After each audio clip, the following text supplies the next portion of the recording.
Terima kasih atas kedatangannya Pak Munir dan timnya. Nih, kait aja. Yang saya mau tambahkan sekaligus tadi masalah manajemen sistem ya. Kita ini mengarah ke digitalisasi kan. Jadi betul seperti pajak yang tadi itu memang kita tidak bisa sepelekan karena saya juga sudah pernah kena ya, tiba-tiba tagihannya numpuk baik itu pribadi maupun perusahaan. Iya. Jadi akhirnya kemudian saya ambil inisiatif untuk pakai konsultan. Ya, artinya itu lebih memudahkan. Masukan saya mungkin apakah itu tidak bisa dikelola internal Asperda sendiri karena di samping itu mungkin pembayaran bisa lebih murah sedikit dan semua perusahaan kan masuk ke konsultan itu untuk Asperda. Jadi maksudnya dari DPP itu adakan itu. Jadi semua DPD yang pajaknya itu satu konsultannya, satu yang kerja kan. Misalnya kita mau terbitkan faktur kan tinggal kontak aja konsultannya langsung dikirimkan pakai PDF. Kalau yang sekarang ini kan kita masing-masing cari ya kerja sendiri atau konsultan kan mungkin lebih baiknya kalau internal Asperda sendiri itu yang ini mengadakan satu ini apa namanya konsultan pajak. Nah, terus selanjutnya ini masalah manajemen sistem. Memang itu sangat penting dan juga meningkatkan nilai jual perusahaan kita. Misalnya kami ada beberapa manajemen sistem yang ditawari. Ada namanya McAC, ya kan, yang dipakai beberapa Alfa, Indomaret apa segala macam. Jadi sopir mobil apa semua, tracking mobil semua dikontrol dari situ. Penerbitan invoice, kwitansi segala macam semua di situ bisa dikontrol melalui video. Sopir apa pemegang BBM segala macam itu kurang lebih seperti itu. Mungkin masukan saya itu juga dikelola oleh DPP. Maksud saya begini, satu sistem, satu aplikasi yang kita pakai untuk semua, tinggal kan ada kode masing-masing, kode perusahaan kan, nah begitu. Oke, kalau itu saya sangat setuju, saya sangat setuju. Jadi semuanya koridornya dari pusat dan turunannya ke bawah. Seperti tadi itu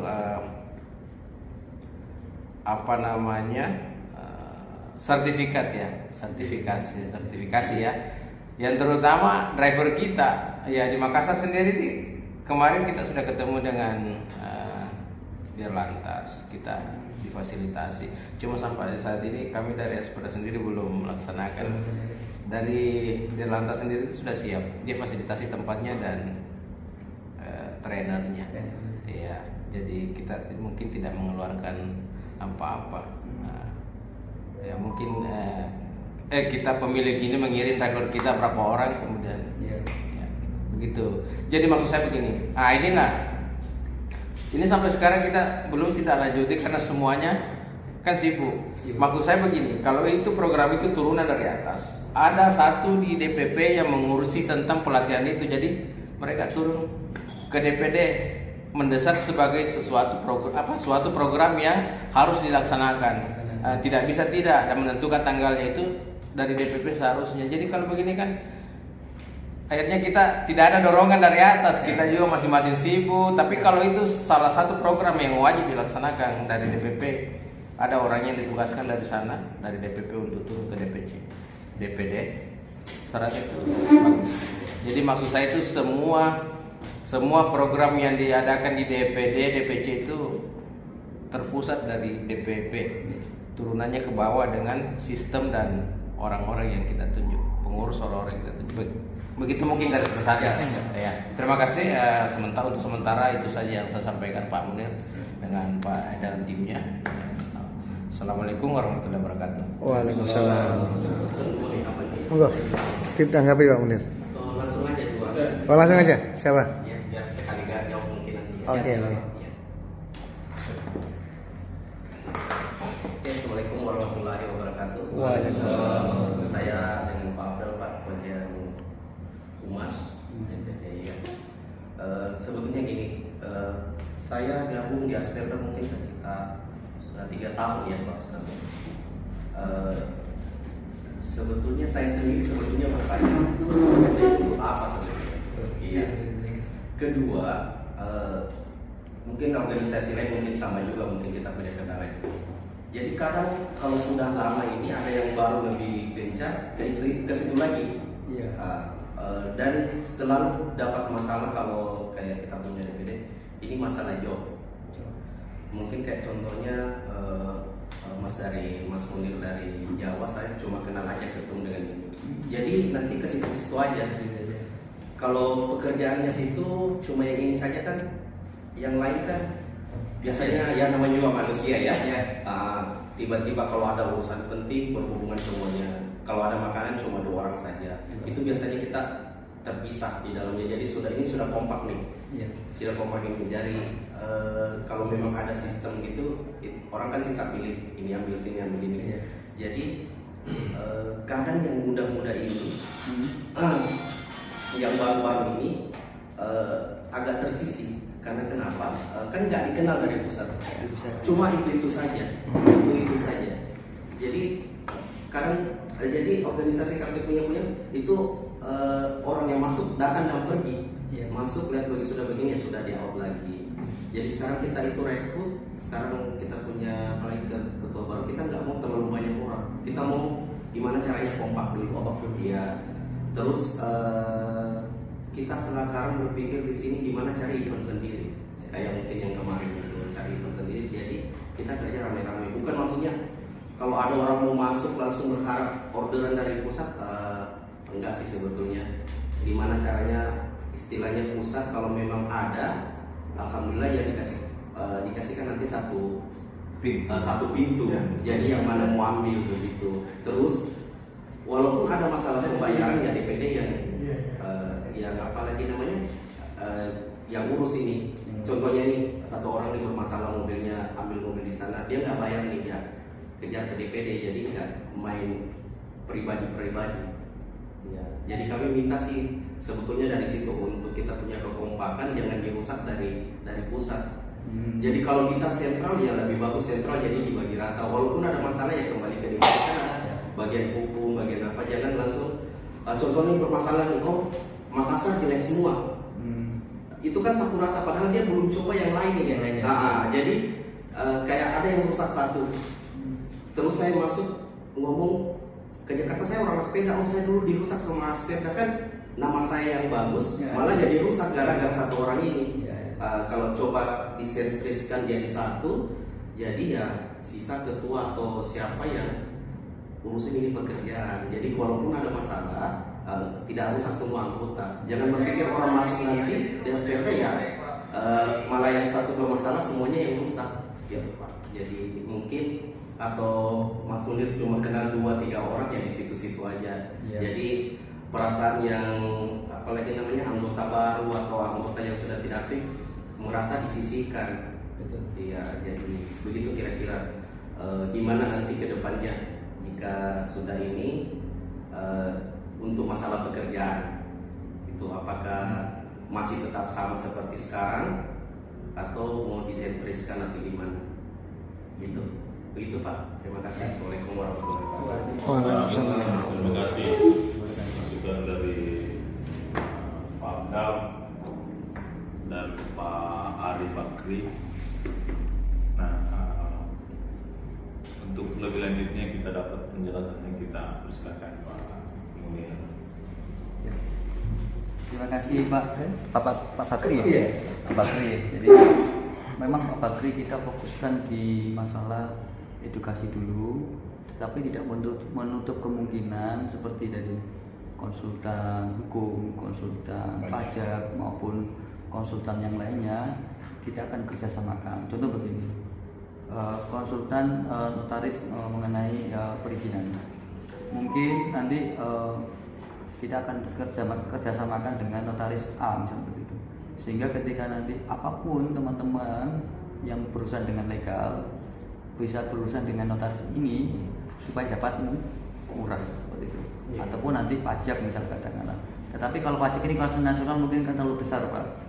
Mungkin nanti akan kami mungkin satu-satu mungkin akan kami referensikan mungkin per DPD. Mungkin Makassar nanti sendiri, mungkin Balikpapan sendiri, nanti mungkin sehingga nanti teman-teman bisa satu misalkan konsultannya ini satu Makassar bisa ke sana, walaupun nanti ada teman yang punya konsultan sendiri lebih cocok, ini nggak masalah, tapi minimal nanti kita sudah fasilitasi itu. Iya. Atau misal nanti konsultan hukum misalnya katakan nanti kita tunjuk si ini gitu. Bisa nanti. Tetapi kalau mereka punya konsultan sendiri ya nggak ada masalah. Iya. Kita ini hanya sekedar memfasilitasi. Iya. Kadang-kadang perusahaan gede itu kadang-kadang egois juga, kadang-kadang karena nggak mau ngerepotin dia pakai sendiri Pak. Gitu. Iya. Juga dia kadang-kadang egoisnya tinggi Pak. Iya. Dia nggak mau lah gabung dengan anak-anak. Iya. Itu ya kita hormati aja karena itu pilihan pribadi. Seperti itu Pak. Jadi nantinya stepnya ke sana Pak. Tetapi ini perlu kita menyamakan rasa dulu. Iya. Seperti tadi, Pak, bagaimana kalau kita bentuk fleet management system? Saya sendiri Pak, saya sudah bikin sendiri karena saya punya IT sendiri. Tetapi fleet management system itu tidak sampai sekarang susah untuk kita standarkan. Karena alurnya setiap perusahaan itu berbeda Pak. Iya. Kayak dari saya ya, dari driver nanti masuk ke CS Pak, uang itu. Dari CS nanti masuk ke admin, dari admin nanti masuk ke finance, keluar dari finance. Ini apa semuanya akan begini lur? Bagaimana kalau yang mohon maaf perusahaannya yang dirjen, direktur, ijen, direktur sendirian maksudnya, yang dia input sendiri, Cuci mobil sendiri. Akhirnya ini, kelamaan ini habis ini aku lagi yang verifikasi gitu. Nah, ini apakah sudah sama punya rasanya sama? Ini yang perlu nantinya, mohon maaf Pak, kita standarisasi dulu. Setelah itu baru nanti mungkin kita launching mungkin nanti fleet management system yang standarnya seperti ini loh. Baru ketemu Pak. Sebab kalau kita nggak punya standar Pak, kita mau ngeluarin aplikasi model bagaimanapun nggak akan ketemu. Iya. Karena rasanya beda-beda. Jangan sampai kita kalah sama nasi padang Pak. Betul ya? Saya makan nasi padang di Makassar mungkin sama dengan nasi padang di Bali mungkin ya. Ya, kita harus punya standar. Yang saya sebutkan tadi Pak. Jadi profesional itu dalam artian standar Pak. Ya, standarnya yang sama. Itu yang dapat kami sampaikan. Terus kita lanjutkan tadi pertanyaannya bagaimana mengenai orderan ya Pak ya. Disentriskan seperti itu. Kita fokusnya Pak untuk orderan ini kita tidak ke sana. Tetapi kami nanti juga akan fasilitasi setiap DPD itu untuk sosialisasi ke dinas-dinas. Ibaratnya bahasa kasarnya ngamen orderan, tetapi dengan cara yang sah. Kami nanti juga akan melakukan pelatihan seperti itu, dan itu dikelola oleh DPD masing-masing. Jadi bukan hanya untuk personal, tapi nanti yang melakukan itu DPD masing-masing. Karena ini sudah dilakukan oleh perusahaan konstruksi ketika mereka meminta order ke BUMN. Sudah dilakukan mereka dengan cara yang sah, bukan cara kita minta nodong sebagai alasan minta order ke pemerintah, bukan Pak. Kita cara yang sah. Dengan payung hukum yang ada nanti, gitu. Tapi dengan cara yang bagus dan smooth supaya nanti BUMN itu ketika kita mintain porsinya kita itu tidak merasa keberatan seperti itu. Jadi nanti akan tetap kami adakan pelatihan supaya diikuti oleh, dan itu nanti yang mengikuti ya pengurus Pak. Ya, mungkin itu nanti senternya di sana supaya nanti juga pembagiannya mungkin hadir ke anggota. Mungkin seperti itu. Ada yang lain? Terima kasih tanggapan dari Pak Munir. Sebelum kita, karena Pak Ketua sedang di jalan menuju ke sini, sebelum kita istirahat, saya mau berikan entah ini masukan atau pertanyaan mungkin Pak Munir sendiri. Dari visi saya coba telah maksudnya menjadikan Aspera sebagai organisasi profesional dan cerdas. Ini visi untuk Aspera atau visi untuk SDM? Semuanya, jadi dua. Jadi untuk keorganisasiannya juga, untuk bisnisnya juga. Nah, ketika kita ambil visi untuk organisasinya, dalam sini saya belum dapat gambaran tingkat kecerdasannya Aspeda seperti apa nantinya. Nah, karena di sini yang kita gambarkan umumnya personality orangnya, pengurusnya. Nah, ini masukan di kapal, bukan karena di sini sifatnya kekeluargaan. Jangan sampai muncul pertanyaan pada saat debat visi dan misi, itu lebih mudah lagi menjawabnya. Betul. Yang kedua, karena ini organisasi umurnya baru menghadap 4 periode, Pak Munir lupa bahwa harus ada di dalam visi atau misi penjabaran DPD dan DPC seluruh Indonesia. Kapan mau dirampungkan? Kan maksudnya penjabaran dari DPP, kapan mau dirampungkan DPD ini seluruh Indonesia? Ini kan baru beberapa DPD, kan? Dan DPC itu harus ada layout targetnya dalam visi dan misi, karena ini kalau nanti pemilihnya cerdas pasti akan lihat konsekuensi ketua umum dengan organisasi baru itu harus ada kaitan dengan pengembangan organisasi. Iya, organisasi. Nah di sini belum digambarkan, mungkin kritik dan saran. Iya. Nah yang ketiga, apa tadi sih lupa nih, saya ingat Pak Ilyas. Saya yakin Pak Ilyas ini mau tanya banyak nih. Dia diam-diam ini. Dua dari Pak Ilyas. Sudah dipikirkan itu. Iya. Yang ketiga, saya tadi intermezzo ya Pak, terlalu serius Pak Ilyas. Iya betul.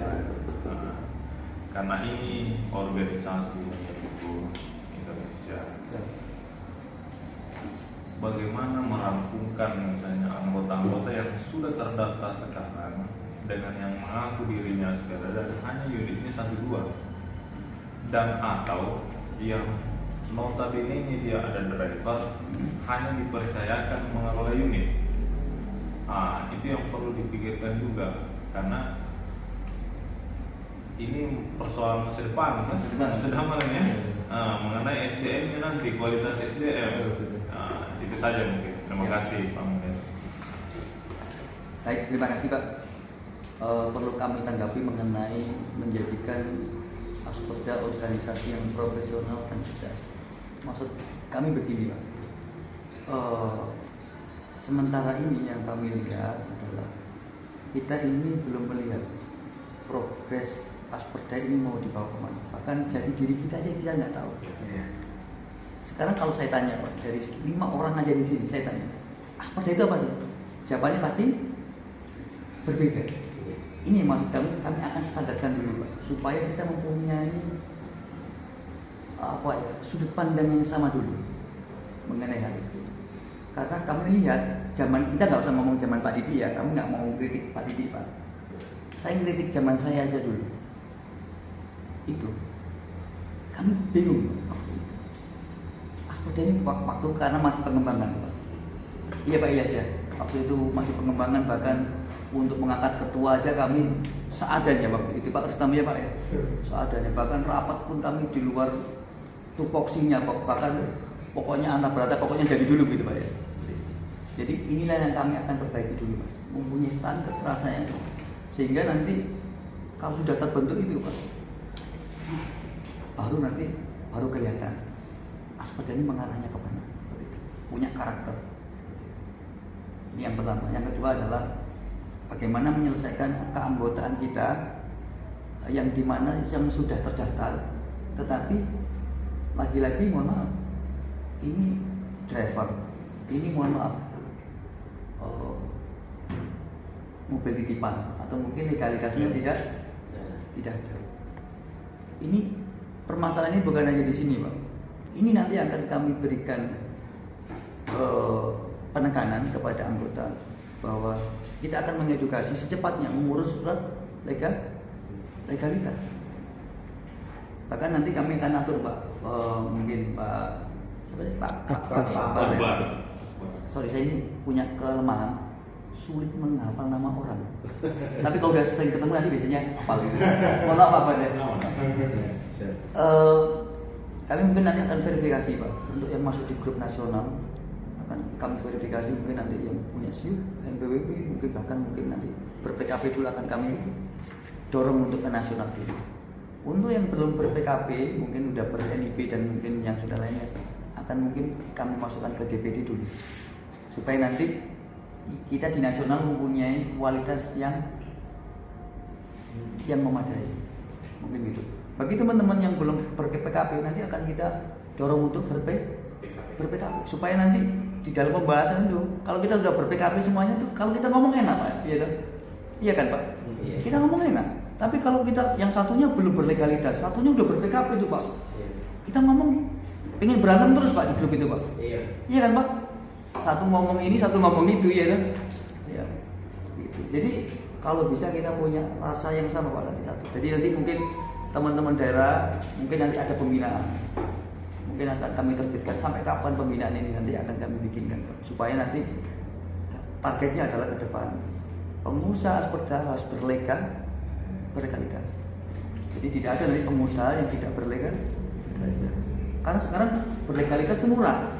50.000 bisa sudah dapat PT pribadi Pak ya? Perorangan ya, walaupun perorangan.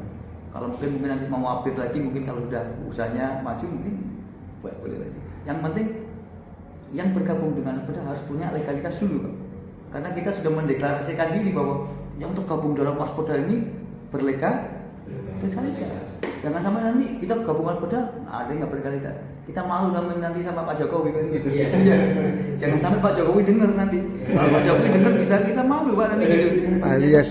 Apalagi nanti ada yang nggak bayar pajak kayak Pak Ilyas. Bu Sri Mulyani dengar kacau Pak nanti bagi kita Pak. Gitu. Perkumpulan tidak bayar pajak. Mungkin gitu Pak Akbar. Ya. Jadi nanti yang pertama tetap kita akan edukasi supaya tidak langsung kita lakukan begini begitu, tapi kita edukasi pelan-pelan. Karena saya pernah dengar Pak Akbar di Surabaya itu yang sudah menjadi anggota tetap tidak bisa diapa-apakan. Ini yang ngomong bukan saya, yang ngomong founder langsung. Istilahnya bapaknya Aspoda langsung. Jadi yang sudah terdaftar ya sudah itu anggota. Tetapi yang perlu kita seleksi adalah yang ke depannya.